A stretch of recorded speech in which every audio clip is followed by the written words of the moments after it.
नमस्कार। कक्षा 7 मा अध्ययनरत विद्यार्थी भाइ बहिनीहरू, आजको कक्षामा तपाईहरू सबैजनालाई हार्दिक स्वागत छ। विद्यार्थी भाइ बहिनीहरू, आज हामी कक्षा 7 नेपाली विषय अन्तर्गत पाठ 3 स्वरोजगारीको महत्त्व यो पाठसँग सम्बद्ध भएर विभिन्न क्रियाकलापहरू गर्नेछौँ। तपाईहरू पनि तयार हुनुहुन्छ होइन त? आफ्ना लागि चाहिने पाठ्य सामग्रीहरू ठिक्क पारिसक्नुभयो होला। विद्यार्थी भाइ बहिनीहरू, आजको कक्षामा विशेष गरी हामीहरू भाषिक प्रकार्य, बोध र अभिव्यक्ति लगायतका क्रियाकलापसँग सम्बद्ध भएर कामहरू गर्नेछौँ, कक्षा कार्यहरू गर्नेछौँ। म तपाईहरूलाई अब विषयवस्तुतर्फ अगाडि बढाउँछु। ध्यानपूर्वक सुन्नुहोस्, बुझ्नुहोस् र हेर्नुहोस्। पाठ 3 स्वरोजगारीको महत्त्व। यो चित्रका बारेमा त हामीले अघिल्ला कक्षाहरूमा पनि छलफल गरिसकेका छौँ। विद्यार्थी भाइ बहिनीहरू, पाठ 3 यो पाठको बोध र अभिव्यक्ति खण्ड पल्टाउनुहोस् त। भेट्टाउनुभयो? अभ्यास 3 हेर्नुहोस्। तल दिएका प्रश्नको मौखिक उत्तर दिनुहोस्।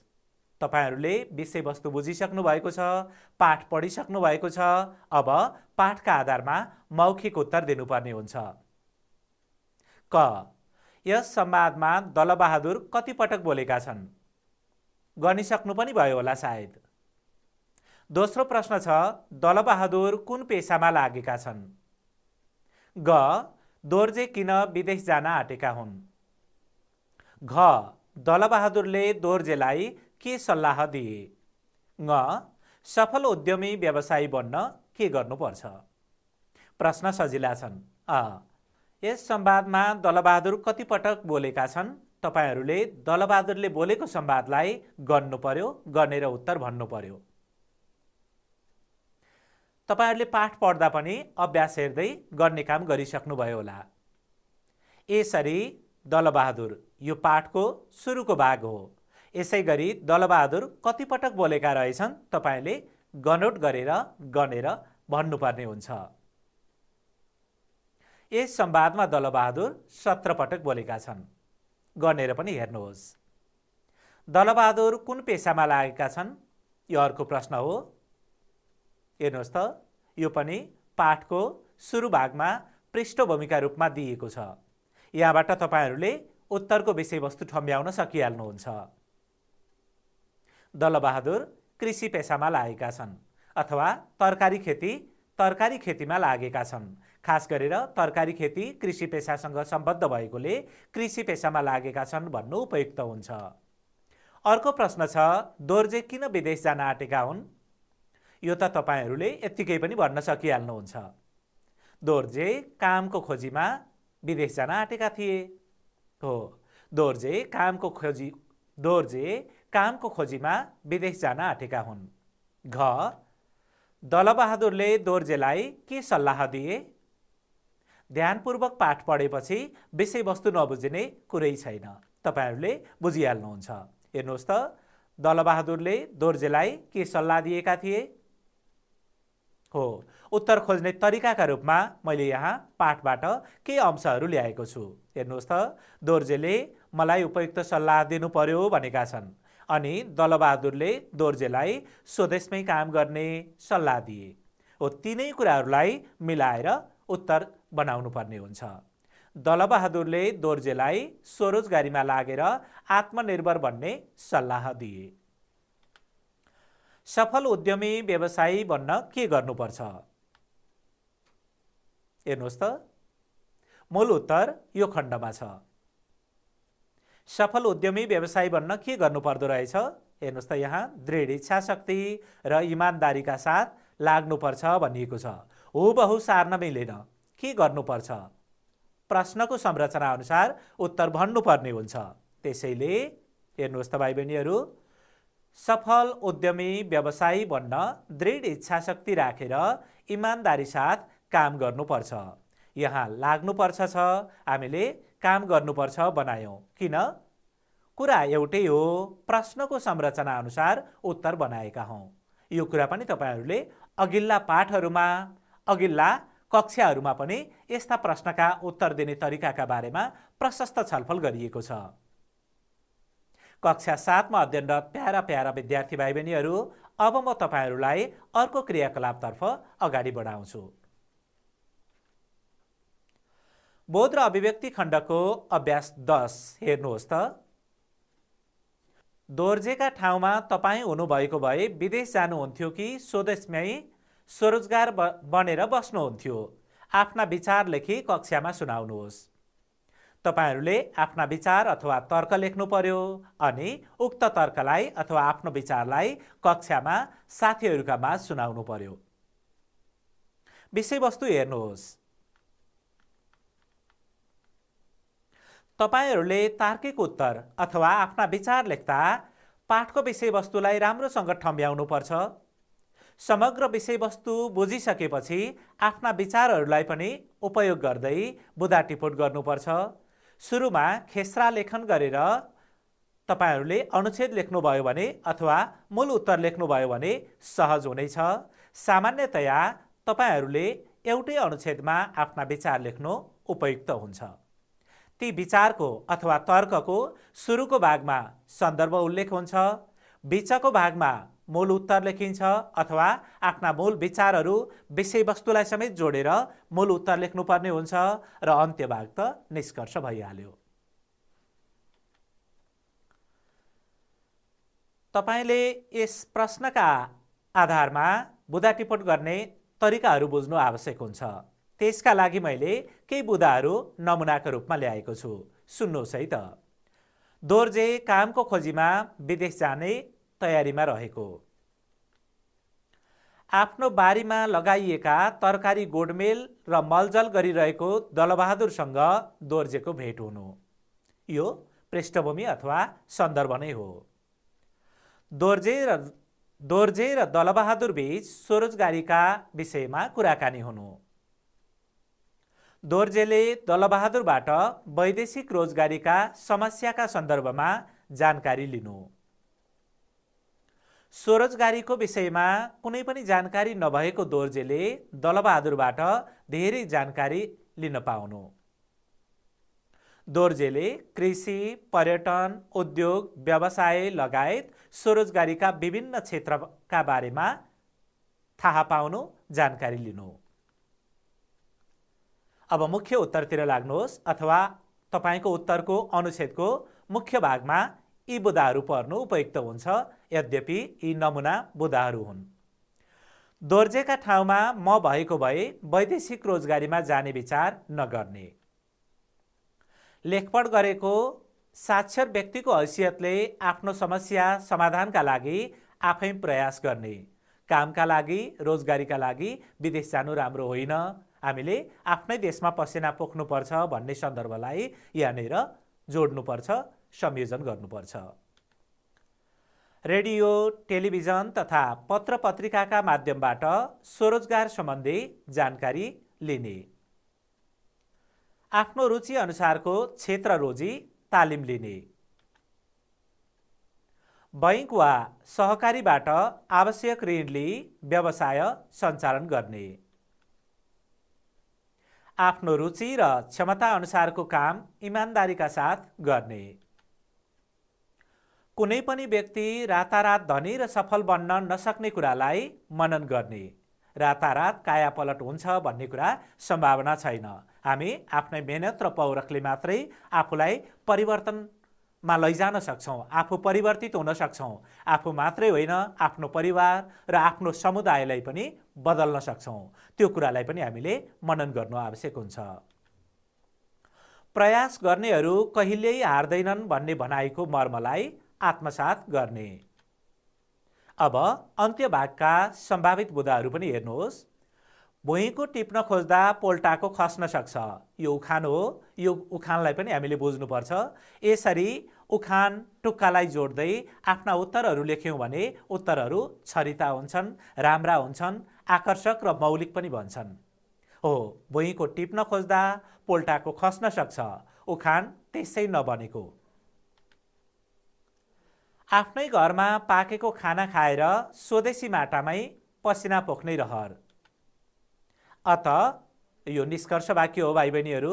अत दोर्जेका ठाउँमा म भएको भए स्वदेशमै स्वरोजगार बनेर स्वावलम्बी बन्ने। यी मुख्य मुख्य बुदाहरू तपाईहरूले पक्कै पनि टिप्पण गर्नुभयो। यिनै बुदाहरूलाई जोडेर आफ्नो विचार लेखी कक्षामा प्रस्तुत गर्न सकिहाल्नुहुन्छ। यसो गर्नुभयो भने तपाईको विचार पक्कै पनि सहज हुन्छ।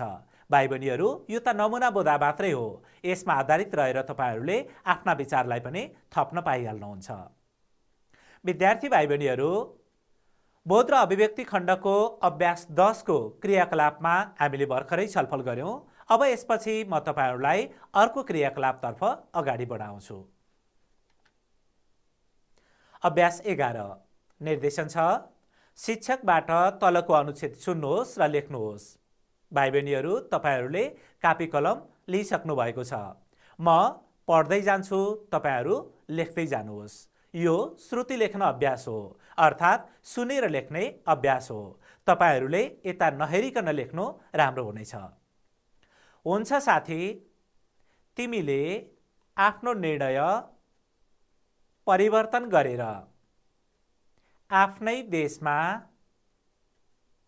स्वरोजगार बन्ने जुन संकल्प गर्यौ, यसबाट म धेरै खुसी छु। तिमी हामी जस्ता युवाले मिहिनेत नगरी यो देश बन्दैन। शिक्षित युवा जनशक्ति अब आफ्नै देशभित्र रहेर स्वरोजगारीमा लाग्नु आवश्यक छ। युवाको जाँगर र श्रम देशको माटामा पर्याप्त उपयोग गरेमा हामी आत्मनिर्भर बन्न सक्छौं। यसबाट देश र जनता सबैको उन्नति पनि हुन्छ। विद्यार्थी भाइ बहिनीहरू, तपाईहरूले श्रुति लेखन गरिसक्नुभयो। अब कति मिले अथवा मिलेनन् ती कुराहरूलाई पनि ध्यान दिनुहोस्। हामीले शुद्धाशुद्धि, लेख्य चिन्ह यी कुराहरूलाई त ध्यान दिनुपर्छ नै। यसका साथमा सफा हुनु पनि उत्तिकै जरुरत हुन्छ। त्यो कुरालाई पनि ख्याल गरिरहनु भएको छ। अब तपाईहरूकै साथीले लेखेको एउटा श्रुति लेखनको नमुना हेर्नुहोस् है त। हेर्नुहोस् त, पाठ 3 स्वरोजगारीको महत्त्व, बोध र अभिव्यक्ति। यो प्रश्नको निर्देशन भइहाल्यो। अनि यता हेर्नुहोस् कस्तो सफासँग लेखेको, राम्रोसँग लेखेको, प्रतिक्रिया पनि राम्रो छ भनेर लेखिएको छ।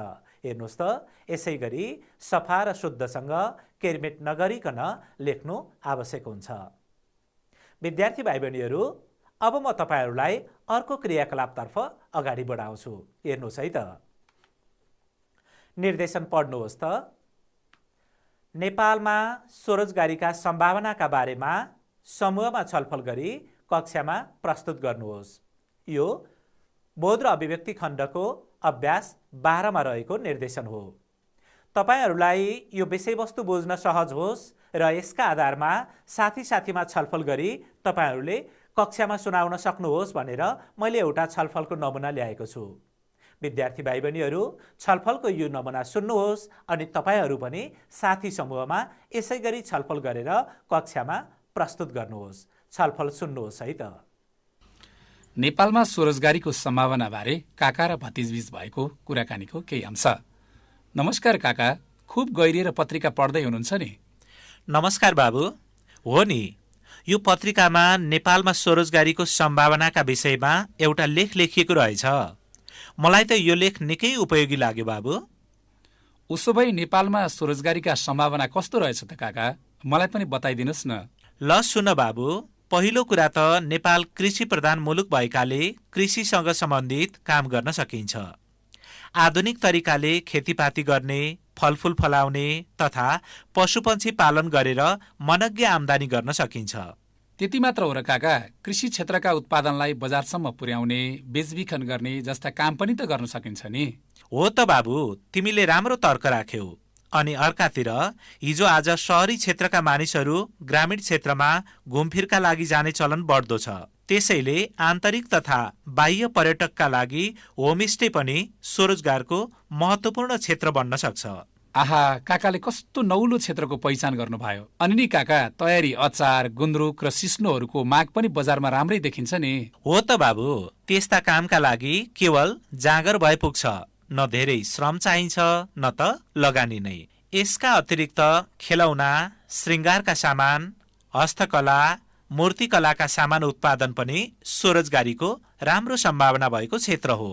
त्यही त काका, मेरो विचारमा अहिले विद्युतीय सामग्रीको प्रयोग बढ्दो छ। मानिसका हात हातमा मोबाइल छन्, घर घरमा रेडियो टेलिभिजन छन्। त सामग्रीको मर्मत गर्ने काम पनि नयाँ र राम्रो आम्दानी हुने माध्यम हुन् नि। तिमीले ठिक भन्यौ। यस्ता विद्युतीय सामग्रीको मर्मत सम्भारका लागि मानिसले तालिम लिनु आवश्यक हुन्छ।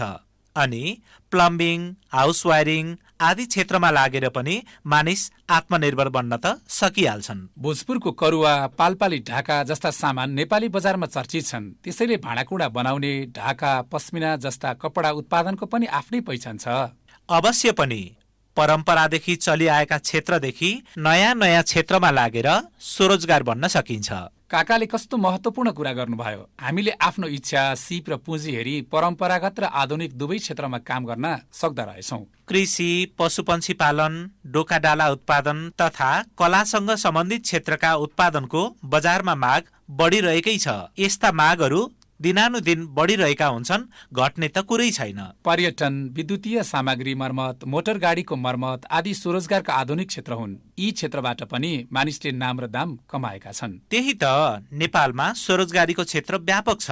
सम्भावना पनि उत्तिकै छ। केवल युवा वर्गको हातमा सिप र मनमा जाँगर भए कामको दुखै छैन नि बाबु। हवस् काका, अब शनिबार टोलका युवाहरूसँग यही विषयमा छलफल गरौँला। विद्यार्थी भाइ बहिनीहरू, तपाईहरूले भर्खरै काका र भतिजका बीच भएको स्वरोजगारीका सम्भावनाका बारेमा छलफल सुन्नुभयो। तपाईहरूलाई पक्कै पनि छलफल राम्रो लाग्यो। छलफलबाट तपाईँहरूले धेरै विषयवस्तुहरू सिक्नुभयो, बुझ्नुभयो। मूलत तपाईँहरूले यसबाट छलफल गर्ने तरिका सिक्नुपर्ने हुन्छ। यसै गरी तपाईँहरूले स्वरोजगारीका सम्भावनाका सम्भावित क्षेत्रका बारेमा पहिचान गर्न सिक्नुपर्ने हुन्छ। तपाईहरूलाई विषयवस्तु बुझ्न अझै सहज होस् भनेर मैले स्वरोजगारीका सम्भावनाका क्षेत्रका बारेमा केही टिपोटहरू ल्याएको छु। हेर्नुहोस् है त। नेपाल कृषि प्रधान मुलुक भएकाले कृषिमा आधारित उत्पादन तथा व्यवसाय सञ्चालन गर्न सकिने। यो कृषिसँग सम्बन्धित विषयवस्तु भयो, बुँदा भयो। दुध, मासु, अन्डा आदि उत्पादनका लागि पशुपन्छी पालनको क्षेत्रमा सम्भावना रहेको। काष्ठकला, मूर्तिकला, हस्तकला आदि क्षेत्रसँग सम्बद्ध घरेलु उद्योग सञ्चालन गर्न सकिने। यसरी तपाईँहरूले बुँदा टिपोट गर्नुहोस्। यो बुँदा टिपोटको तात्पर्य क्षेत्र पहिचान हो। नेपालमा स्वरोजगारका लागि सम्भावित क्षेत्रहरू के हुन्, यसलाई टिपोट गरेर छलफलमा सहभागी हुनुभयो भने छलफल व्यवस्थित हुनेछ। विद्यार्थी भाइ बहिनीहरू, यो छलफल पश्चात आजको कक्षामा हामीले अहिलेसम्म के विषयवस्तुहरू सुन्यौँ स्मरण गर्नुहोस् त। हामीले पाठमा आधारित भएर प्रश्नका मौखिक उत्तर भन्न सिक्यौँ। आफ्ना विचार अथवा तर्क लेखी कक्षामा प्रस्तुत गर्न सिक्यौँ। अनुच्छेद सुनेर लेख्ने अभ्यास अर्थात् श्रुति लेखन अभ्यास गऱ्यौँ। यसै गरी छलफल गरी छलफलबाट प्राप्त विषयवस्तुलाई कक्षा प्रस्तुतिकरण गर्न पनि सिक्यौँ। कक्षा 7 मा अध्ययनरत विद्यार्थी भाइ बहिनीहरू, तपाईहरू कक्षा 7 नेपाली विषय अन्तर्गत पाठ 3 मा रहेको स्वरोजगारीको महत्त्व पाठसँग सम्बद्ध भएर विभिन्न क्रियाकलापहरू गर्दै हुनुहुन्छ।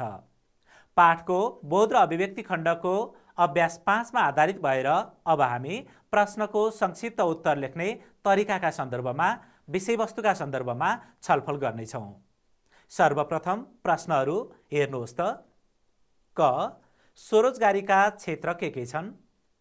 ख, स्वदेशमै बसेर काम गर्दा के फाइदा हुन्छ? ग, स्वरोजगारीका सन्दर्भमा दलबहादुरको विचार तपाईलाई कस्तो लाग्यो? घ, यस संवादबाट के शिक्षा पाउन सकिन्छ? प्रश्न तपाईहरूले हेर्नुभयो, विषयवस्तु पनि पढिसक्नु भएको छ। अब केही नमुना उत्तरका बारेमा छलफल गरौँ। स्वरोजगारीका क्षेत्र के छन्? तपाईले विषयवस्तु राम्रोसँग पढ्नु भएको छ, बुझ्नु भएको छ। तिनै विषयवस्तुहरूमा आधारित भएर छोटो छरितो उत्तर लेख्नुपर्ने हुन्छ। प्रश्नको उत्तर लेख्दा मूल खण्डलाई अर्थात् उत्तरको मूल खण्डलाई ध्यान दिनु आवश्यक हुन्छ। प्रश्नमा केन्द्रित भएर केही पृष्ठभूमि थप्नु अझै आवश्यक हुन्छ। यसैगरी विद्यार्थी भाइ बहिनीहरू, हामीले संक्षिप्त प्रश्नको उत्तरको अन्तिम वाक्य प्रश्नको संरचनामा आधारित भएर निष्कर्ष वाक्य लेख्नुपर्छ। नमुना पनि हेर्नुहोस्। यो त विषयवस्तु भयो। तपाईले यो विषयवस्तुलाई पढ्नु पर्यो, बुझ्नु पर्यो अनि उत्तर बनाउनु पर्यो। हेर्नुहोस् त, पढ्नुहोस् पनि। व्यक्तिले आफूले चाहेका काममा पुँजी लगानी गरी आम्दानी गर्नुलाई स्वरोजगारी भनिन्छ। थोरै लगानीमा श्रम, सिप र क्षमताको उपयोग गर्न पाइने हुनाले स्वरोजगारी ज्यादै प्रभावकारी मानिन्छ। स्वरोजगारीको क्षेत्र निकै फराकिलो छ। अब हेर्नुहोस् त, यो विषयवस्तु चाहिँ मुख्य विषयवस्तु हो, उत्तरको मुख्य खण्ड हो। कृषि, पर्यटन, उद्योग व्यवसाय, पशुपक्षी पालन, विद्युतीय सामग्रीको मर्मत आदि स्वरोजगारीका क्षेत्रहरू हुन्। प्रश्नको संरचना अनुसार अन्तिम वाक्य हुनुपर्छ भनेको मुख्य उत्तरमा आधारित भई हेर्नुहोस् त, यहाँ स्वरोजगारका क्षेत्र हुन्। स्वरोजगारीका क्षेत्र के छन् भएको छ। यहाँ यसै गरी वाक्य मिलाइएको हो। तपाईले यसमा भयो भन्दा, यो विषयवस्तुमा, यो संवादमा भयो भन्दा थप उत्तर पनि यहाँ, थप बुँदा पनि यहाँ फेला पार्नुभयो। अर्थात् सुहाउँदा उत्तरहरू हामीले पाठका दायाँ बायाँ अगाडि पछाडिका खण्डबाट पनि संयोजन गर्नुपर्ने हुन्छ, मिलाउनु पर्ने हुन्छ। अब अर्को प्रश्न हेर्नुहोस्। स्वदेशमै बसेर काम गर्दा के फाइदा हुन्छ? अनुमान गर्नुहोस् त विद्यार्थी भाइ बहिनीहरू। यो मुख्य उत्तर भयो। यहाँबाट विषयवस्तु बुझ्न सकिहाल्नुहुन्छ। अब यसपछि उत्तर यस्तो बनेको छ। स्वरोजगारीका लागि विदेशिनु राम्रो होइन। स्वदेशमै स्वरोजगारीका प्रशस्त सम्भावना छन्। स्वदेशमै बसेर काम गर्दा नेपाली रुपियाँ विदेशिँदैन। पुँजी, ज्ञान र सिपको स्वदेशमै उपयोग हुन्छ। देश र जनताको आर्थिक उन्नति हुन्छ। स्वदेशमै बसेर काम गर्दा विभिन्न फाइदा हुन्छ। यो नमुना उत्तरका आधारमा तपाईहरू आफै पनि उत्तर लेख्नुहोस्। यसो गर्दा तपाईको उत्तर व्यवस्थित हुन्छ। अर्को प्रश्न छ, स्वरोजगारीका सन्दर्भमा दलबहादुरको विचार तपाईलाई कस्तो लाग्यो? दलबहादुरको विचार धेरैतिर आइरहेको छ। पाठको यो विषयवस्तुलाई मैले नमुनाका रूपमा ल्याएको छु। यो विषयवस्तु बुझेर, अघि भने जस्तै पाठका सन्दर्भहरूलाई बुझेर प्रश्नको उत्तर लेख्नुहोस्। यसो गर्न त सकिहाल्नुहुन्छ, तपाईका लागि सहज छ। अर्को प्रश्न छ, यस संवादबाट के शिक्षा पाउन सकिन्छ? यसको लागि त विद्यार्थी भाइ बहिनीहरूले विषयवस्तु बुझिसक्नु भएको छ, यत्तिकै पनि भन्न सकिहाल्नुहुन्छ। हो त, रोजगारीका लागि विदेशिनु राम्रो होइन। स्वदेशमै स्वरोजगारीका प्रशस्त सम्भावनाहरू छन्। हामी घरमै बसेर आफ्नो सिप, आफ्नो क्षमता, आफ्नो पुँजी अनुसारका कामहरू गर्न सक्छौँ। यिनै कुराहरूलाई जोडेर उत्तर लेख्न सकिहाल्नुहुन्छ। विद्यार्थी भाइ बहिनीहरू, यी त भए प्रश्नका संक्षिप्त उत्तर लेख्ने तरिका र केही नमुना उत्तरका सन्दर्भमा छलफल। अब म तपाईहरूलाई अर्को क्रियाकलापतर्फ अगाडि बढाउँछु। हेर्नुहोस् है त। बोध र अभिव्यक्ति खण्डको प्रश्न 8 लामो उत्तर लेख्नुहोस्। निर्देशन पनि हेर्नुहोस्। यस संवादमा स्वरोजगारीको महत्त्व कसरी देखाइएको छ स्पष्ट पार्नुहोस्। ख, स्वरोजगारीमा मालिक पनि आफै अनि श्रमिक पनि आफै बन्न पाइन्छ भन्ने भनाइलाई पाठका आधारमा पुष्टि गर्नुहोस्। यी प्रश्नहरू भए। यसमध्ये एउटा प्रश्नमा आधारित भएर छलफल गरौँ। हेर्नुहोस् है त। सर्वप्रथम त तपाईहरूले लामो उत्तर लेख्ने तरिका सिक्नु आवश्यक हुन्छ। यसो गर्दा तपाईहरूलाई विषयवस्तु बुझ्न पनि सजिलो हुन्छ। प्रश्न राम्रोसँग पढेर प्रश्नले मागेको कुरा ठम्ब्याउनु पर्छ। ध्यानपूर्वक पाठ पढ्नुपर्छ, यो त थाहा भएकै कुरा हो। प्रश्नमा आधारित हुँदै मुख्य मुख्य विषयवस्तुहरू कापीमा टिप्नुपर्छ, टिपोट गर्नुपर्छ। पाठबाट हुबहु उत्तर सार्नु हुँदैन, मौलिक उत्तर लेख्नुपर्छ। लामो उत्तरलाई खास गरेर सुरु भाग, मध्य भाग र अन्त्य भागमा विभाजन गर्नुपर्छ। सुरु भागमा प्रश्नको सन्दर्भ खुलाउनुपर्छ। मध्य भागमा प्रश्नले मागेका विषयवस्तुलाई उदाहरण, तर्क आदिद्वारा पुष्टि गर्नुपर्छ। यो कुरा पनि बुझ्नुहोस् कि प्रश्नको उत्तरको सुरुको भाग अर्थात् सन्दर्भ खुलाउनु पर्ने भाग सामान्यतया एउटै अनुच्छेदमा लेखिन्छ। मध्य भागमा यिनै विषयवस्तुहरूलाई हामीले विभिन्न अनुच्छेदमा वितरण गर्छौँ अथवा बाँड्ने काम गर्छौँ। यसै गरी उत्तरको अन्त्य भाग चाहिँ प्रश्नमा आधारित भएर निष्कर्ष वाक्य लेखेर पुरा गर्नुपर्छ। यो खण्ड पनि अर्थात् निष्कर्ष खण्ड पनि एउटै अनुच्छेदमा लेख्नुपर्छ। यी त भए लामो उत्तर लेख्ने तरिकाका सन्दर्भमा छलफल। तपाईहरूले अघिल्ला पाठहरूमा पनि यस किसिमका अभ्यास गर्दै आउनु भएको छ। यो तरिका तपाईहरूका लागि सबै पाठमा उस्तै हो। लामो उत्तर उही तरिका अपनाएर लेख्नुपर्छ। अब केही नमुनाहरू पनि हेरौँ। यस संवादमा स्वरोजगारीको महत्त्व कसरी देखाइएको छ स्पष्ट पार्नुहोस् भनिएको छ। लामो उत्तरका मुख्य मुख्य बुँदाहरू यसरी बनेका छन्। तपाईहरूले आवश्यकता अनुसार टिपोट पनि गर्न सक्नुहुनेछ। आफ्नै लगानीमा रुचि अनुसारको काम गरी आय आर्जन गर्नु नै स्वरोजगारी। स्वरोजगारीको क्षेत्र निकै फराकिलो रहेको। आफ्नो रुचि अनुसारको क्षेत्र छनौट गरी स्वरोजगारीमा लाग्दा सफल उद्यमी वा व्यवसायी बन्न सकिने। कृषि, निर्माण, व्यापार, पर्यटन आदि क्षेत्रसँग सम्बन्धित सिपमूलक काम गरेर स्वरोजगार बन्न सकिने।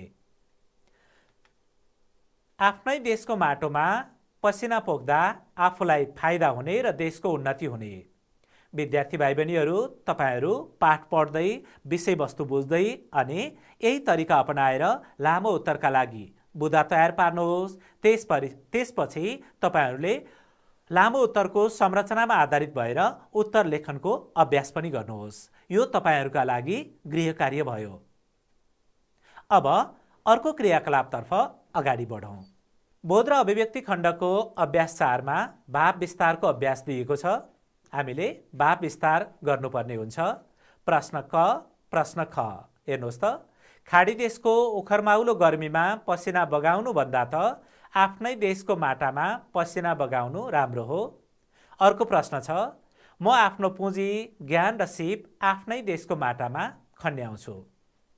नमुनाका लागि प्रश्न खमा आधारित भएर केही मुख्य बुँदाहरू टिपोट गरिएको छ। हेर्नुहोस् है त। नेपाल मेरो जन्मभूमि, म नेपालको असल सन्तान। मैले आफ्नै परिश्रममा विश्वास गर्ने शिक्षा आर्जन गरेको। काम आफैमा ठुलो वा सानो नहुने। स्वदेशमै पसिना पोखेर राष्ट्रलाई समृद्ध बनाउने मेरो उद्देश्य। बेरोजगारी भए भनेर भौतारिनु उपयुक्त नहुने। यही तरिकाबाट तपाईहरूले बुँदा टिपोट गर्न सकिहाल्नुहुनेछ। भाव विस्तारका लागि यसरी मुख्य मुख्य बुँदा टिपोट गर्नुहोस् अनि उत्तरको संरचनामा आधारित भएर उत्तर लेख्नुहोस्। विद्यार्थी भाइ बहिनीहरू, तपाईँकै साथीले लेखेको नमुना उत्तर पनि हेर्नुहोस्। हेर्नुहोस् त। स्वरोजगारीको महत्त्व पाठको नाम भयो। बोध र अभिव्यक्ति भाव विस्तार गर्नुहोस् अनि खमै आधारित भएर भाव विस्तार गरिएको छ। नमिलेका ठाउँमा मैले केही संशोधन पनि गरिदिएको छु। सुन्नुहोस् है त। नेपाल मेरो जन्मभूमि हो र म नेपालको एक असल सन्तान हुँ। मैले आफ्नो परिश्रममा विश्वास गरी आफ्नो शिक्षा आर्जन गरेको छु। कुनै पनि काम ठुलो वा सानो हुँदैन, त्यसैले स्वदेशमै पसिना पोखेर राष्ट्रलाई समृद्ध बनाउने मेरो उद्देश्य छ। यो भाव विस्तारको पहिलो खण्ड रह्यो, पहिलो अनुच्छेद रह्यो। अब मूल खण्ड अर्थात् दोस्रो अनुच्छेदमा हेरौँ। स्वदेशमै थुप्रै रोजगारीका सम्भावना भएका कारण बेरोजगारी भए भनेर भौतारिनु उपयुक्त होइन। हेर्नुहोस् त, यहाँ स्वदेशमै थुप्रै रोजगारीका हुनु पर्थ्यो। यसलाई पनि संशोधन गर्नुपर्छ। आफ्ना 10 नङ्ग्रा ख्याउनका लागि मसँग प्रशस्त सम्भावनाहरू छन्, किनकि यहाँ पनि मैले संशोधन गरिदिएको छु। खाने मुखलाई कदापि जुगाले छेक्न सक्दैन। आफ्नै देशमा असल काम गरी आफूलाई स्थापित बनाउने मेरो जीवनको प्रमुख लक्ष्य हो। अहिलेको विश्वव्यापीकरणको युगमा स्वरोजगारी नै उपयुक्त क्षेत्र बन्न सक्छ। आफ्नो परिवारका परम्परागत पेसा व्यवसायलाई नयाँ तरिकाबाट सञ्चालन गर्नुका साथसाथै घरेलु उत्पादनलाई बजारीकरण गर्ने प्रशस्त सम्भावना रहेको छ। अब निष्कर्ष खण्ड अर्थात् अन्त्यभागलाई हेरौँ। अत आफू जन्मिएको माटामा पुँजी, ज्ञान, हेर्नुहोस् त ज्ञान हुनुपर्ने जान भएको रहेछ, यसलाई पनि संशोधन गर्नुपर्छ, र सिपलाई उपयोग गरी राष्ट्रलाई समुन्नत बनाउनु मेरो कर्तव्य हो। म मेरै मातृभूमिमा पसिना पोखेर धरती सिगार्नेछु। कस्तो राम्रो भाव विस्तार लेखिएको। विद्यार्थी भाइ बहिनीहरू, तपाईहरू पनि यसै गरी भाव विस्तार लेख्न सकिहाल्नुहुन्छ। विद्यार्थी भाइ बहिनीहरू, अब म तपाईहरूलाई अर्को क्रियाकलापतर्फ अगाडि बढाउँछु, भाषिक प्रकारीय अनुभूति। अनुभूतिका सन्दर्भमा कुराकानी पनि सुनौँ। यो तपाईहरूलाई मैले खुल्ला विषयवस्तु ल्याएको हुँ, अर्थात् तपाईँले पाठ्यपुस्तकको अभ्यास खण्डमा यो विषयवस्तु भेट्टाउनुहुन्न। सुन्नुहोस् है त। यहाँ अमित र कञ्चन कुराकानी गर्दैछन्। अमित भन्छन्, टिभीमा फुटबल आउने बेला भयो, अर्को च्यानल लगाऊ न कञ्चन। रिमोट चलाउँदै, ए हो त नि, आज कुन कुन देश भेट्दैछन् रे? अमित, आज नेपाल र भारत बीच प्रतिस्पर्धा हुँदैछ, तिमीलाई थाहा थिएन र? म पनि कस्तो हुस्सु भयो कि नेपाल फाइनलमा पुगेको त थाहा पाएकै थिएँ, नेपाल भारत बीच प्रतिस्पर्धा हुने कुरा चाहिँ थाहा थिएन। आज त नेपालले जित्नै पर्छ, अमितको भनाइ हो यो। कञ्चन, ऊ खेल सुरु भइसकेछ, उद्घोषकले खेलको परिचय दिँदैछन्। आजको फुटबल खेलमा सिङ्गो नेपालको ध्यान तानिएको छ। नेपालको मात्र ध्यान तानिएको हो र नेपाललाई माया गर्नेहरूको पनि ध्यान तानिएको छ। अस्तिको खेल जिते पश्चात नेपाल फाइनलमा पुग्यो, म त खुसीले जुरुक्कै भएको थिएँ।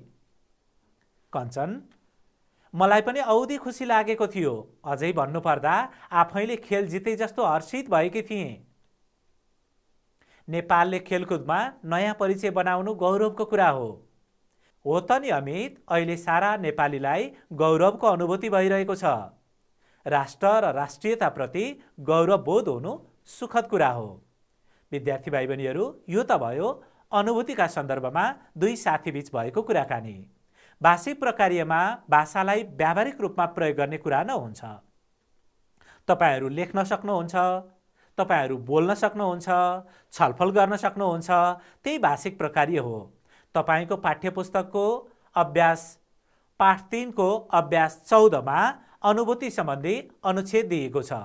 त्यहाँ भाइ विदेश गएको, दाइले स्वदेशमै काम गरेको, भाइले हन्डर र ठक्कर खाएर अनि स्वदेशमै काम गर्छु भन्ने संकल्प गरेको, अझ त्यसमा उसले दुःख पाएका अनुभूतिहरूलाई राम्रोसँग व्यवस्थित किसिमले प्रस्तुत गरिएको छ। त्यो अनुच्छेद पढेर पनि तपाईहरूले विषयवस्तु बुझ्न सकिहाल्नुहुन्छ। त्यसपछि तपाईलाई अनुभूति लेखनका लागि निर्देशन पनि दिएको छ। विद्यार्थी भाइ बहिनीहरू, तपाईहरू भाषिक प्रकार्यको यो कार्यलाई पनि, यो लेखनलाई पनि आवश्यकता अनुसार लेख्न, कुराकानी गर्न, छलफल गर्न सकिहाल्नुहुन्छ। विद्यार्थी भाइ बहिनीहरू, आजको कक्षामा हामीले प्रश्नका संक्षिप्त उत्तर पाठका आधारमा लेख्ने तरिकाका बारेमा जानकारी लियौँ। पाठमा आधारित भई प्रश्नको लामो उत्तर लेख्ने तरिका पनि सिक्यौँ। यसै गरी पाठको वाक्य अथवा वाक्यांशमा आधारित भई भाव विस्तार लेख्न सिक्यौँ र अनुभूतिमा आधारित भई भाषिक प्रकार्य पनि गर्न सिक्यौँ। विद्यार्थी भाइ बहिनीहरू, आजको छलफलबाट तपाईहरूलाई धेरै कुराको, धेरै विषयवस्तुको जानकारी भयो। कतिपय विषयवस्तुहरू तपाईलाई गृह कार्यको रूपमा पनि मैले दिएको छु, त्यसलाई गृह कार्यको रूपमा पुरा गर्नुहोस्। आजको कक्षामा सक्रियतापूर्वक भाग लिनुभएकोमा सम्पूर्ण विद्यार्थी भाइ बहिनीहरूलाई पुनः एकपटक धन्यवाद। अर्को कक्षामा फेरि रमाइलो भेटघाट हुने नै छ। तबसम्मका लागि बिदा माग्ने अनुमति चाहन्छु। धन्यवाद, नमस्कार।